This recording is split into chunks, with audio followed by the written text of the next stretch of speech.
Алтын добырнасының алтындай достары, ассалаумағалейкум, қалайсыздар? Ең жақсы спорттың жанкүйерлері. Бүгін біздің арнамыздан көретін ақпараттарыңыз мынандай. Челси қатарларына тағы да топ ойыншы алмақшы. Рой Кин Манчестер Юнайтедке жаңа бапкер ұсынды. Ал Неймар болса қайтадан Европаға келеді ма? Осы және басқа да футбол ақпараттары бүгін сіздердің назарларыңызда. Достар, еңбегімізді бағалап, лайктарыңызды басып, арнамызға жазылып қойсаңыздар, біз өте қуанышты боламыз. Ал енді әдептен озбай, көп созбай, бастайық, кеттік. Челси клубы жалпы ойыншыларға ақша құртудан шаршаған емес. Тағы да бір тамаша ақшаны құртып жіберсек деген ниеті бар. Ол Кенан Юлдуз Ювентустың вингері шабуылшысына. Челси бұл ойыншыны былтыр алғысы келген, негізі бірақ қолдарына түсіре алмады. Былтыр 70 миллион евро ұсынған болатын. Ювентус ешқайда жібергісі келмеді, өздерінің көшбасшы ойыншыларының бірін. Және де Ювентус қазір жаңа келісімшартты Кенан Юлдузға ұсынуда. Негізінде Кенан Юлдуздың келісімшарты бітейін деп тұрған жоқ, 2029 жылға дейін. Бірақ бұндай ойыншыны Ювентус ешқайда жібергісі келмейді. Осы Ювентустың жұлдызы, Ювентустың бет бейнесі, лидері қылып алып қалғысы келеді. Және жаңа келісімшарт ұсынуда жоғары жалақы болғанда 5 миллион евро ұсынып отыр Ювентус клубы жылына Кенан Юлдузға. Бірақ Кенан Юлдуздың агенттері ол аз деген сыңай танытуда, жаңа келісімшартты бастамай отыр. Жаңа келісімшарттың өзі 2030-2031-ге дейін ғана жасалған күйде де. Бірақ жаңа келісімшарт жасап алатын болса, басқа клубтар сатып алғанда кем дегенде 130-150 миллион евроға сататын болады. Сол сақтық үшін жасағысы келеді Ювентус клубы.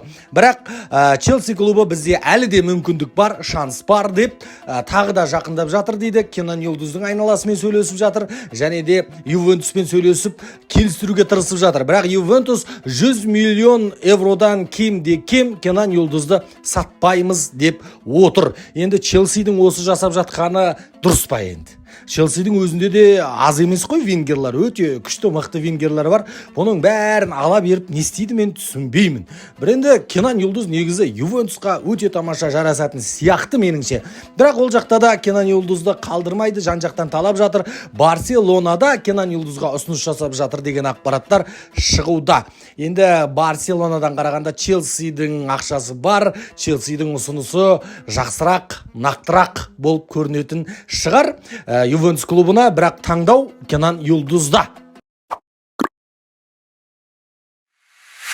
Манчестер Ситидің жартылай қорғаушысы Бернардо Силва осы маусымнан кейін Манчестер Ситидан кететін болады. Естеріңізге сала кетейік, Манчестер Ситида Бернардо Силва 2017 жылдан бері қарай ойнап келе жатыр. Енді осы маусымнан кейін италиялық басылымдардың айтуынша Милан клубы Бернардо Силваны өздерінің қатарына қосқысы келеді, өздерінің қатарында көргісі келеді. Сондықтан келіссөздерді жаймен бастап жатыр деген ақпараттарды жеткізуде. Бірақ бұл нақты ақпарат деген сөз емес, себебі бұл Бернардо Силваны Барселона қатарына қосқысы келеді, тегін болғандықтан.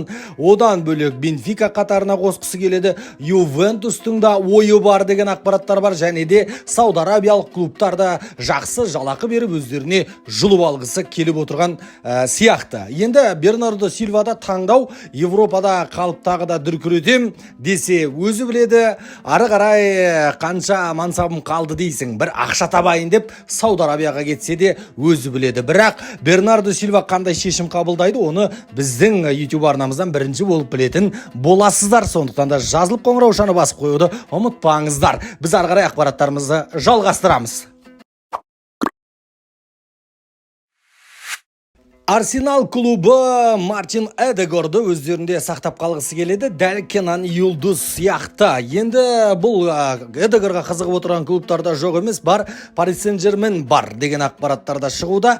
Және де нақты неміс басылымдарының айтуынша Бавария Мартин Эдегорды өздерінің қатарларында көргісі келеді, өздерінің көшбасшысы қылғысы келеді, және де толықтай сенеді Бундеслигада жақсы ойнап кете алатынына. Енді ол сенімге елге лайықты өнер көрсетіп жүр. Мартин Эдегар қазір көшбасшы Арсеналда. 2021 жылы Реал Мадридтан Арсеналға келіп, қазіргі таңда капитандыққа дейін жеткен жолы бар. Өзі де Арсеналды өте қатты жақсы көреді. Арсенал үшін соңына дейін ойнайды. Өте мықты ойыншылардың бірі.